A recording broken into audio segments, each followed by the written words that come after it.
Battlefield 2 is one of my favorite shooters ever made.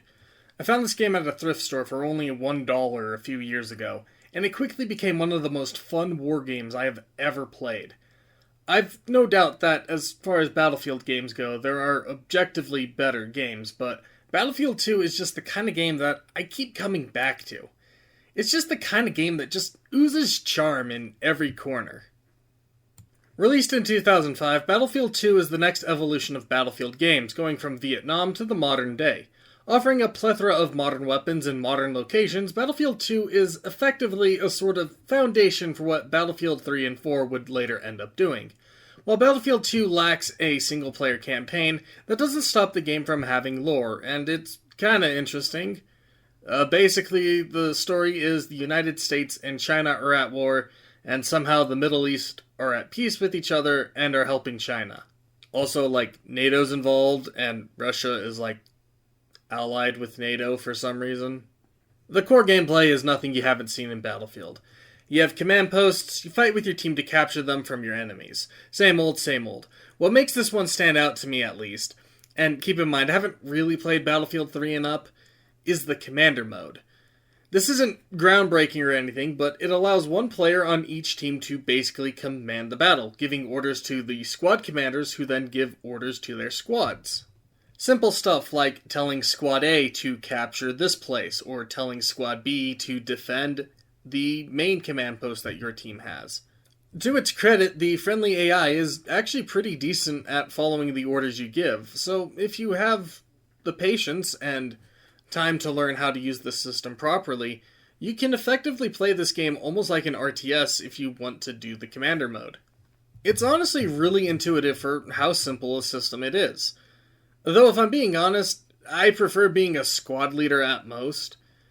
Commanding is fun, but it can take a bit of responsibility that I just don't want to have when I'm playing against AI bots, but sometimes it's fun to just get into the boots of the commander and roleplay as this brilliant military mastermind who's turned the course of the war. As I mentioned, the AI in this game is a huge improvement over Battlefield Vietnam. They can form squads or even be the commanders. They can drive vehicles and fly aircraft much better, and just overall put up more of a fight. They feel like they're soldiers in a massive battlefield, and a lot of this is thanks due to the voice lines soldiers can use. The voice acting in this game isn't the greatest, it's kinda generic and a little flat, but it gets the job done. It adds to the experience a lot and does make the battles feel more in-depth with all the different radio calls coming in when things get hectic. It's nice, I like it. The map selection is nice enough. I don't really have a favorite map, at least not in the base game, but all the maps are solid. I just have a good time with them. There are 3 variations to the map: a 16-player map, a 32-player map, and a 64-player map, but sadly in the offline mode, you're limited to only the 16-player maps. I don't really know why, but in this game, you can't customize how many AI bots you want to have, which is different from Battlefield Vietnam, where you could customize how many bots you could have. My only guess is, outside of the fact that EA probably just wanted people to play this game online, the fact that the AI in this game is much smarter and can do more things than the AI in Battlefield Vietnam, the game was more optimized to only allow 16 bots on each map. By default, there were 12 maps, 5 in China, 7 in the Middle East. A few more maps were added via patches and a few booster packs, which we'll talk about in a little bit, but the map selection on its own is solid enough. There are 3 factions with 7 classes each: the US Marines, the Middle East Coalition, and China. Weirdly, these are basically the same factions that are in Command & Conquer Generals. I don't know why, but that's just kinda cool to me. This is like a first-person version of Command & Conquer Generals, which I like. I really like the 7 different classes.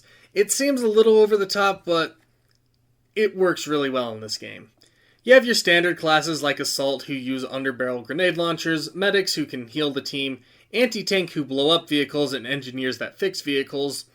There's also a Support class that gives the team ammo, a Sniper, which I hate using because the sniper rifles aren't very good, or at least not when I'm using them, and the Special Forces, who have better assault rifles that have scopes on them.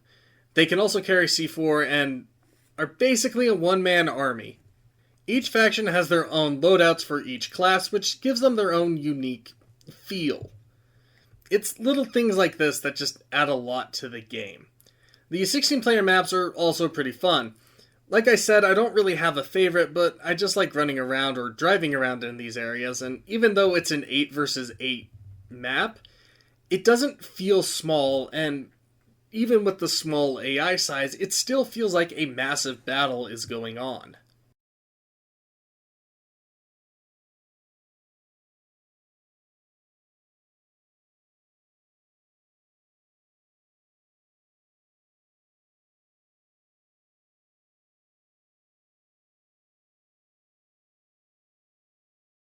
Battlefield 2 had 3 DLC packs, which came included with the copy I got. The first one is a simple expansion pack called Special Forces, and it's my favorite of the 3. It's basically its own game that adds in a few new maps and factions. The Navy SEALs and the MEC Special Forces are playable on only one map, which is kinda lame, but I guess it's cool they're here. But the real selling point are the new factions that this expansion pack brings. We get the British SAS, which adds Europe into the game. They primarily fight against this insurgent faction, which I appreciate these guys are here, but who these insurgents are and why they're fighting, no one knows, because they're not technically allied with the Middle East Coalition or China, according to the wiki. Gameplay-wise, they're mostly just a reskin of the Middle Eastern Coalition. They use the same weapons and have similar vehicles. They have their own different vehicles, but the weapons are the same. They're apparently allied with the Rebels, which is another of the new factions. The Rebels primarily fight against the Russian Spetsnaz in Russia. Apparently in this war, NATO and Russia are allies or something, but they're also not because one of the maps has the Spetsnaz and the SAS fight each other. I don't know. It's just good fun. My only complaint about these other two factions, the Rebels and the Spetsnaz, is the Rebels also reuse the Middle East Coalition weapons, which kind of makes sense, but Russia also reuses the Middle East Coalition weapons. I mean, I know the Middle East Coalition basically use Russia-type weapons, but I think it would have been kind of cool if the Spetsnaz used a mix between the MEC weapons and the Chinese weapons, just to add in some variety to the weapons that the factions have. I don't know. Maybe that's just wishful thinking. The maps in this expansion pack are also, I think, slightly better than the vanilla maps. I prefer the vanilla maps just because I think they're more fun, but these maps are designed in a more, I'd say, competitive way. I don't know if that's the correct word, but they're designed in a more competitive way, even though they're less balanced, I think. I know that sounds like an oxymoron, but it's hard to explain. You just kind of have to play the maps to get it. Like this map where the SAS spawn in the air and they're basically parachuting down onto a landing strip.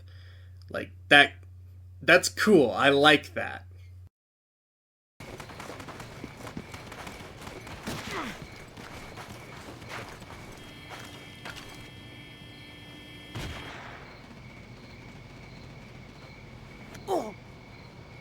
Starlight required, over.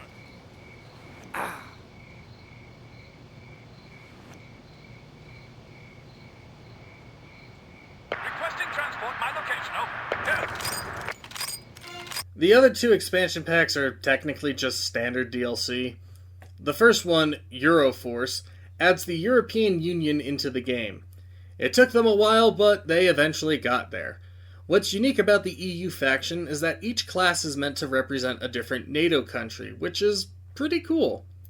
I actually have a favorite map this time, the Great Wall, where apparently the EU has a peace treaty with Russia to allow them to attack China from Russia. This map is great, it's really iconic, and just fighting on the Great Wall of China it's just really cool. Though for some reason there's only 3 maps included in this expansion, which, I mean, I guess kind of makes sense since there's a new faction, new weapons, and new vehicles, but I don't know. If this was a paid for DLC pack, I don't think it would have been worth it at the time. Maybe times were different in 2006 when this expansion came out. But as an outsider looking in 2025, it seems a little lame to charge money for this pack. This is even more true with the second DLC pack called Armored Fury. I like the idea on this pack, it's kinda cool. It decided to have the war spill into the US with the MEC and China launching two different invasions on the US. I really like the map set in the US, but if I'm being honest, this one is just a really weak add-on to me. The previous pack added in a brand new faction. This one adds in some new cars that you can drive in the US-based maps. And I kind of wish this pack just added in more maps where you could play as the EU, giving them more than just 3 maps in total. Maybe that's asking for too much, but again, if this was something that you had to pay for, I don't know if this would have been worth it at all. At the very least, the other one added in a new faction, so at least that had some. However, the lackluster DLC packs are more than made up for by the amount of mods the game has. I didn't talk about mods in the Battlefield Vietnam video because I just didn't feel like it, but this game's modding community is honestly really awesome. There's this super basic mod that's basically recommended that adds in more bots to the game. I like having 53 bots on the field. It makes it more chaotic, speeds the match up, but keeps the action flowing in an engaging way. It's the perfect balance if I don't want to spend nearly 30 minutes on one match. This mod works with the Special Forces pack and other mods as well. Some of the other mods I have are really fun too. There's this one that adds in Israel and Palestine to all vanilla maps, and a few custom maps are included.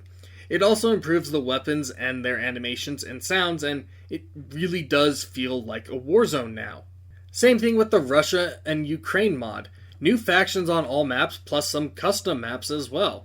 They even managed to make the Ukraine and Russian factions have different weapons, and the Russians aren't just using slightly different versions of the MEC weapons this time around. I also have this other mod that's Poland versus Russia. It's not that great. It changes some textures and makes the rebel faction from the Special Forces Poland instead. I guess it's cool. I can see why someone would like this mod, but it's just not my go-to. Apparently there's a lot of mods for this game that have become lost to time. There's apparently a Battlestar Galactica mod, as well as some Star Wars and Star Trek mods.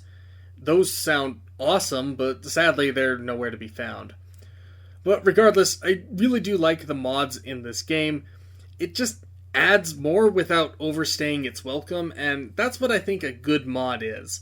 A lot of mods, especially in games like this, tend to do total conversions where they completely change how the game itself plays and feels. But these mods, while they do overhaul the weapons, they just make the weapons look better, have some better animations, and are more fun to use. It's not like a total conversion type thing. Though this does lead into my one major complaint about the game, and it's that the gunplay struggles quite a bit. This applies to both the base game, Special Forces, and all of the mods. I don't really know why, but there just seems to be issues with hit detection and weapons. Sometimes I'm shooting a guy and I don't get a hit marker, but then he one-taps me while sprinting towards me. I don't know if this is just a bug because I'm playing against bots, or maybe there's some sort of anti-cheat installed.